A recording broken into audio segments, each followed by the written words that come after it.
بسم اللہ الرحمن الرحیم اعوذ باللہ من الشیطان اللعین الرجیم بسم اللہ الرحمن الرحیم وبہ نستعین وہو خیر ناصر ومعین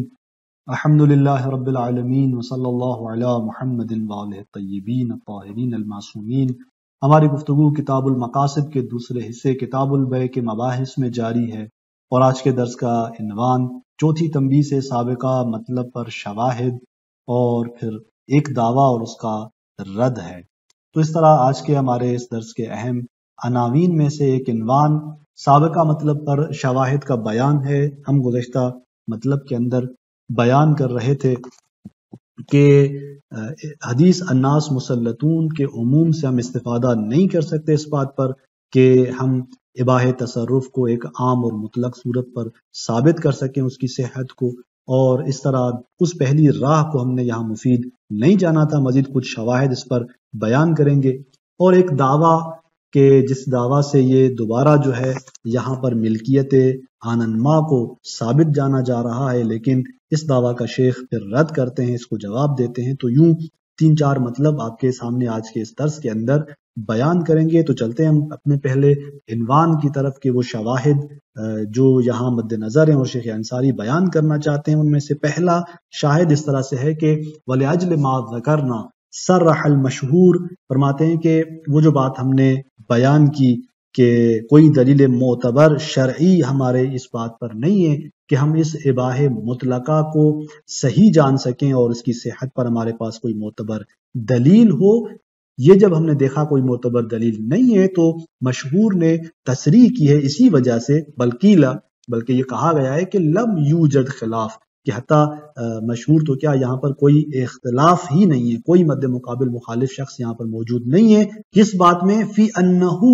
اس بات میں کہ لو دفع الی غیرہ مالا،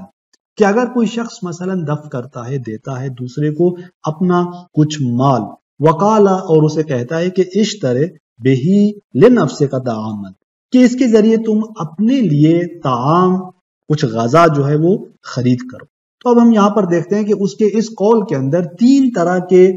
قصد جو ہیں وہ متحقق نہیں ہیں، یعنی یہ 3 صورتیں ہو سکتی ہیں اور یہاں پر یہ 3 صورتیں مد نظر نہیں ہیں، ان کا ارادہ اس طرح سے نہیں کیا جاتا۔ جب وہ کہتا ہے کہ تم اس میرے مال سے جا کر طعام خرید کرو تو من غیر قصد الاذن فی اقتراض المال قبل الشراء، بغیر اس ارادے سے کہ اذن یہاں پر موجود ہو، اذن کا قصد ہو کس چیز میں کہ وہ خرید سے پہلے مال کو قرض کے عنوان سے لے لے، اور یہاں پر اس طرح کا کوئی قصد نہیں ہے اس کی جانب سے کہ وہ اس کو قرض کے عنوان سے لے اور شراء سے پہلے اس قرض کے عنوان سے اپنی ملکیت میں لائے اور پھر جا کر اسے خرید کرے۔ اور اقتراض طعام، یا اس طرح کا بھی کوئی قصد نہیں ہے، یعنی من غیر قصد الاذن فی اقتراض طعام، ایسا بھی کوئی قصد نہیں ہے کہ وہ جب طعام خرید کرتا ہے تو اس طعام کو قرض کے عنوان سے لے رہا ہو، یعنی مثلا وہ معاملہ انجام دے اور وہ طعام ایسا نہیں کہ وہ یعنی اس کی ملکیت میں داخل ہوتا ہو مستقیم بغیر کسی اس سے، بلکہ وہ اس طعام کو قرض کے عنوان سے لے رہا ہوتا ہے۔ او استیفاء الدین منہ بعد الشراء، یا فرماتے ہیں کہ بغیر اس قصد سے کہ وہ شراء کے بعد اسی ہی مال سے اپنے دین کو ادا کرے، یعنی مثلا معاملہ انجام دیتا ہے اور وہ غذا خرید لیتا ہے مثلا، اور غذا خریدنے کے بعد جو اس کی قیمت ہے وہ اپنے ذمے پر لیتا ہے، یعنی کلی طور پر اس کے ذمے پر آتی ہے، اور پھر اس کا جو دین ادا کرتا ہے وہ اسی پیسوں سے ادا کرتا ہے۔ فرماتے ہیں کہ ایسا کوئی قصد وہاں پر نہ ہو، تو پس نہ تو اقتراض مال کے حوالے سے کوئی قصد کیا جا رہا ہے، نہ اقتراض طعام کا کوئی قصد کیا جا رہا ہے، نہ یہ قصد کیا جا رہا ہے کہ وہ دین ادا کر رہا ہے مثلا اپنا جو اس کے ذمے پر تھا اس مال کے ذریعے۔ فرماتے ہیں کہ لم یصح، تمام تر یہ اتفاق کرتے ہیں اس بات پر کہ اگر کوئی اپنا مال دوسرے کو دے اور وہ اپنے لیے طعام خرید کرے اور اس طرح کی ان تمام صورتوں میں سے کوئی ایک صورت بھی نہ ہو تو لم یصح، یہ اس کا خریدنا درست نہیں ہوگا، چونکہ مال کسی اور کا ہے اور وہ چیز کسی اور کی ملکیت میں چلی جائے یہ درست نہیں ہے۔ اور فرماتے ہیں کہ کما صرح به فی مواضع من القواعد، علامہ نے قواعد میں مختلف مواضع پر اس بات کی تصریح کی ہے، یعنی اس عدم صحت کی، وَعَلَّلَهُ فِي بَعْضِهَا، اور اسی صحیح نہ ہونے کی علت کو بیان کیا ہے انہی بعض مواضع کے اندر کہ بِأَنَّهُ لَا يُعْقَلُ شِرَاءُ شَيْءٍ لِلنَّفْسِ بِمَالِ الْغَيْرِ، اس مطلب سے علت بیان کی ہے کہ معقول نہیں ہے اصلاً کہ ایک چیز کی خریداری ہو اپنے لیے بمال الغیر، کس کے مال سے؟ دوسرے شخص کے مال سے وہ چیز خریدی جائے اپنے لیے، فرماتے ہیں کہ یہ معقول نہیں ہے۔ یہ جو بات کی گئی ہے یہ خود درواقع شاہد ہے اس بات پر کہ یعنی انسان جب دوسرا شخص کس کو مال دیتا ہے اور گرچہ اس کو مال دے رہا ہے کہ تم جا کر اس سے طعام خرید کرو، تو اس کی اجازت جو ہے وہ یہاں دلالت نہیں کرتی، شرعاً دلیل نہیں بنتی اس بات پر کہ وہ اس کے لیے ملکیت ایجاد ہوتی ہے، وہ ایسے تصرفات انجام دے سکتا ہے کہ جو متوقف ور ملک ہو۔ اور اس کے بعد شیخ انصاری رحمۃ اللہ علیہ اسی شاہد کی تائید کرتے ہوئے فرماتے ہیں کہ وہ کذالک، یعنی یہ معقول نہ ہونا ہم بھی قبول کرتے ہیں، ایسے ہی ہے کہ انسان جو ہے اس کے لیے معقول نہیں ہے کہ وہ کسی اور کے مال سے اپنے لیے کوئی چیز خرید کرے، کیونکہ فإن مقتضى مفہوم المعاوضہ والمبادلہ دخول العوض فی ملک من خرج المعوض عن ملکہ، چونکہ معاوضے اور مبادلے کا جو معنی اور مفہوم ہے اس کی اقتضاء یہ ہے کہ عوض داخل ہو اس شخص کی ملکیت میں کہ جس کی ملکیت سے وہ مبیع اور معوض خارج ہوا ہے۔ اگر ایک شخص کی ملکیت سے ایک چیز خارج ہو رہی ہے تو اس کا عوض بھی اسی ہی شخص کی ملکیت میں جانا چاہیے۔ اب اگر میرے پاس کوئی مال ہے، میرے پاس کوئی چیز ہے، وہ میری ملکیت ہی نہیں ہے، میں اگر اسے بیچتا ہوں دیتا ہوں تو اس کا ثمن، اس کی قیمت کس طرح میری جیب میں آ سکتا ہے، کس طرح میرے پاس وہ آ سکتی ہے۔ وَإِنَّ لَمْ يَكُنْ عِوَضًا وَبَدَلًا، کیوں اگر وہ میری جیب میں آ جائے، یعنی ایسے شخص کی جیب میں وہ عوض داخل ہو کہ جس کی ملکیت سے وہ معوض خارج ہی نہیں ہوا تھا، تو لم یکن عوضا وبدلا، تو یہ اس صورت میں عوض اور بدل نہیں ہوگا، یعنی پھر یہاں اس کو آپ مبادلہ نہیں کہیں گے۔ جب مبادلہ نہیں کہیں گے تو اس کو آپ اس طرح بے کا نام، معاملے کا نام نہیں دے سکتے۔ تو یوں شیخ انصاری رحمۃ اللہ علیہ اس کی تائید فرماتے ہیں، اور یہاں پر دوسرا شاہد ذکر کرتے ہیں، فرماتے ہیں کہ وَلِمَا ذَكَرْنَا حکم الشیخ، وہ جو بات ہم نے بیان کی کہ یہ تمام تصرفات کا اباحہ درست نہیں ہے، ہمارے پاس کوئی معتبر دلیل نہیں ہے، یہی وجہ ہے کہ شیخ طوسی رحمۃ اللہ علیہ غیرہ اور اس کے علاوہ دیگر بزرگان میں سے حکم کرتے ہیں کہ بأن الحبۃ الخالیۃ عن الصیغہ تفید اباحۃ التصرف، ہبہ جو کہ خالی ہے صیغے سے، یہ مفید ہے کس بات کا؟ فقط اباحہ تصرف کا، یعنی وہاں پر آپ فقط اباحہ تصرف ہے آپ کے لیے، لیکن یہاں استدراک کرتے ہیں لیکن لا یجوز وطء الجاری، لیکن کنیز معاطاتی صورت میں جب آپ تک پہنچتی ہے اور آپ کے لیے تصرفات مباح قرار دیے جاتے ہیں تو وطی اس کے ساتھ جائز نہیں ہے۔ ما ان الاباحۃ المتحققہ من الواہب تعم جمیع تصرفات، اس کے باوجود کہ جو اباحہ ثابت ہے واہب کی جانب سے وہ تمام تصرفات کو شامل، واہب نے جب کنیز ہبہ کی تو تمام تصرفات مباح قرار دیے گئے، لیکن اس کے باوجود کنیز سے وطی ہم بستری فرماتے ہیں کہ وہ جائز نہیں قرار پاتی۔ تو یہی سے یہ بات روشن ہے کہ یہ اباحہ مطلقہ کی صحت پر ہمارے پاس کوئی دلیل نہیں ہے۔ اور ایک اور شاہد، جو تیسرا شاہد یہاں پر آگا بیان کرتے ہیں، فرماتے ہیں کہ وعرفت ایضاً، اور آپ اس بات کو پہلے جان چکے ہیں، ان الشہید فی الحواشی لم یجوز خراج الماخوذ بالمعاطات فی الخمس والزکاة وثمن الحدی ولا وطء الجار، فرماتے ہیں کہ شہید نے حواشی کے اندر جائز قرار نہیں دیا کہ ماخوذ بالمعاطات مال کو خارج کیا جائے خمس میں، زکوٰۃ میں، قربانی کی قیمت کے حوالے سے، یعنی جو معاطات سے چیز اور مال آپ تک پہنچائے اس مال کو آپ خمس میں نہیں نکال سکتے، زکوٰۃ اور قربانی کی قیمت اس سے آپ نہیں دے سکتے۔ اسی طرح لم یجوز وطء الجاریہ، انہوں نے وطء جاریہ جو ہے اس کو بھی جائز قرار نہیں دیا۔ اسی طرح فرماتے ہیں کہ ولا وطء الجاریہ، وطء جاریہ بھی جو ہے وہ اسی معاطات کے ذریعے جب پہنچ رہی ہو جائز نہیں ہے۔ ما ان مقصود المتعاطیین الاباحۃ المطلقہ، فرماتے ہیں جبکہ متعاطیان کا قصد کیا ہوتا ہے؟ اباحہ مطلقہ ہوتا ہے، لیکن اس اباحہ مطلقہ کے باوجود اس طرح آپ اس سے اس مال کو خمس، زکوٰۃ وغیرہ میں خارج نہیں کر سکتے۔ تو یہ وہ شواہد ہیں جو اس بات پر دلالت کرتے ہیں، یہ خود بتاتے ہیں کہ پس اباحہ جو ہے وہ اباحہ مطلقہ اس طرح سے کہ تمام تصرفات جو ملک پر موقوف ہوں وہ بھی جائز قرار دیے جائیں، ہمارے پاس ثابت کوئی دلیل نہیں ہے معتبر جو اس کو صحیح قرار دے۔ اس کے بعد ممکن ہے یہاں پر کوئی آ کر یہ دعویٰ کرے ملکیت تقدیری ثابت ہے اور اسے اسی حدیث الناس مسلطون علی اموالہم سے ہی استدلال کرتا ہے اس کے اباح مطلقہ کے جواز پر، اور اس کیفیت استدلال کو اس دعویٰ کے عنوان سے یہاں پہ آگاہ بیان کرتے ہیں کہ کس طرح وہ یہ دعویٰ کرتے ہیں، اور پھر اس دعویٰ کا رد شیخ انصاری رحمۃ اللہ علیہ بیان فرماتے ہیں کہ ودعویٰ، یہ جو دعویٰ کیا گیا ہے وہ اس طرح سے ہے کہ ان الملک تقدیری ہونا ایضا لا يتوقف علی دلالت دلیل خاص، چونکہ ہم دیکھ رہے تھے نا کہ کوئی دلیل خاص معتبر ہمارے پاس ثابت ہو جائے جو اس اباح مطلقہ پر دلالت کرے اس کی صحت پر۔ یہ کہتے ہیں کہ نہیں، ملکیت تقدیری جو ہے ہونا، یعنی یہاں اس مسئلے اباح تمام تصرفات کے اس مسئلے میں ایضاً، یعنی جس طرح عاتق عبدک عنی بقضاء کے مسئلے میں، دخول عمودین کے مسئلے میں، وہاں پر ہم نے ملکیت تقدیری کو دیکھا تھا کہ جو ادلہ کی جمع سے ثابت ہوئی تھی، کسی خاص دلیل سے وہاں حاصل نہیں ہوئی تھی، تو یہاں پر یہ کہتے ہیں کہ ملکیت تقدیری یہاں پر بھی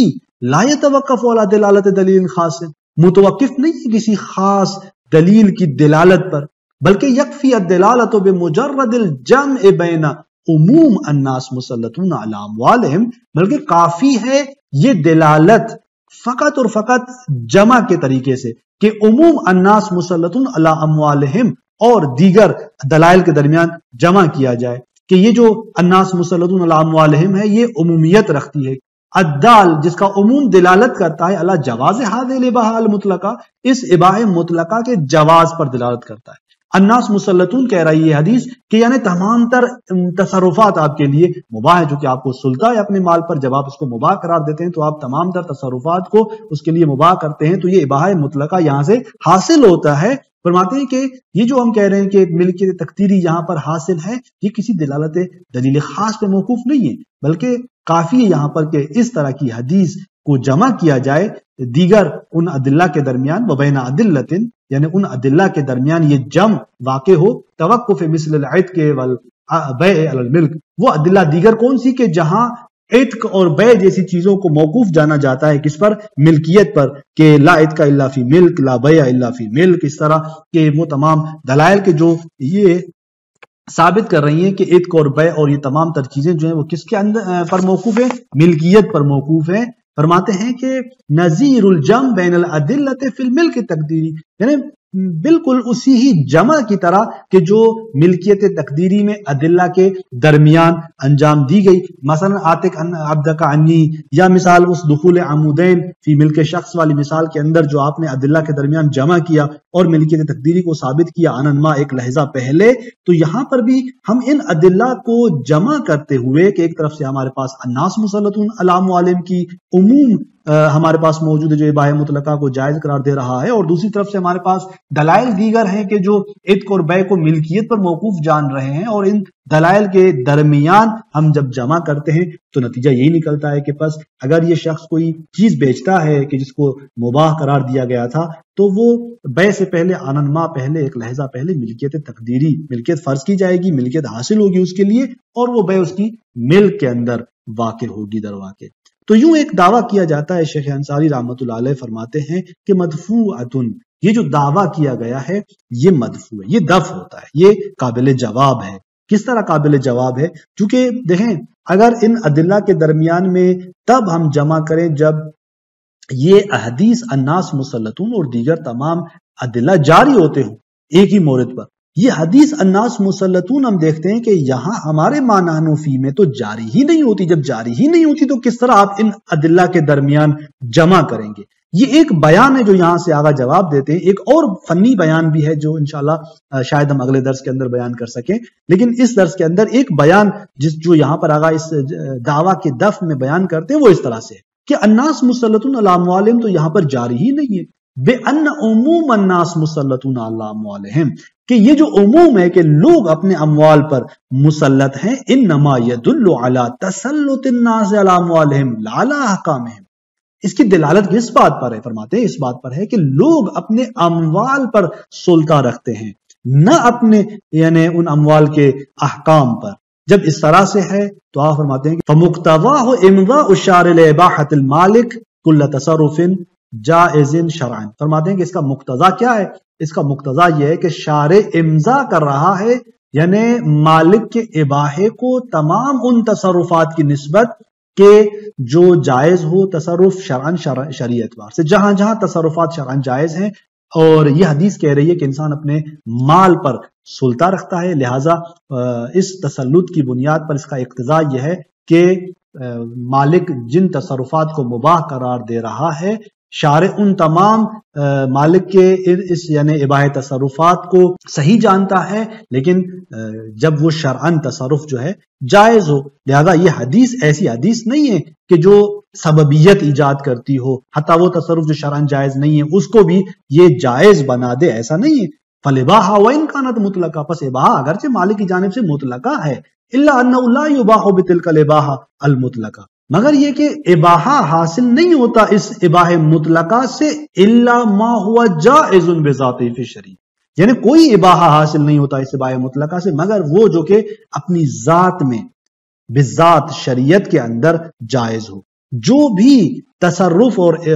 اباحہ شرعن جائز ہے وہ تمام کے تمام تصرفات جو ہیں وہ صحیح قرار پاتے ہیں اس اباحے سے، گرچہ مالک اپنی طرف سے اباحہ مطلقہ قرار دیتا ہے، لیکن یہ اباحہ مطلقہ اس طرح سے فقط ان تصرفات کو کہ جو شرعن جائز ہیں انہیں مباح قرار دیتا ہے. من المعلوم یعنی روشن اور واضح ہے کہ ان بیع الانسان مال غیرہ لنفسہ، انسان جب دوسرے کا مال اپنے لیے بیچتا ہے تو جائز نہیں ہے، غیر جائز ہے. بمقتضى العقل والنقل، عقل اور نقل کی تقاضا کے مطابق، الدال علی لزوم دخول العوض فی ملک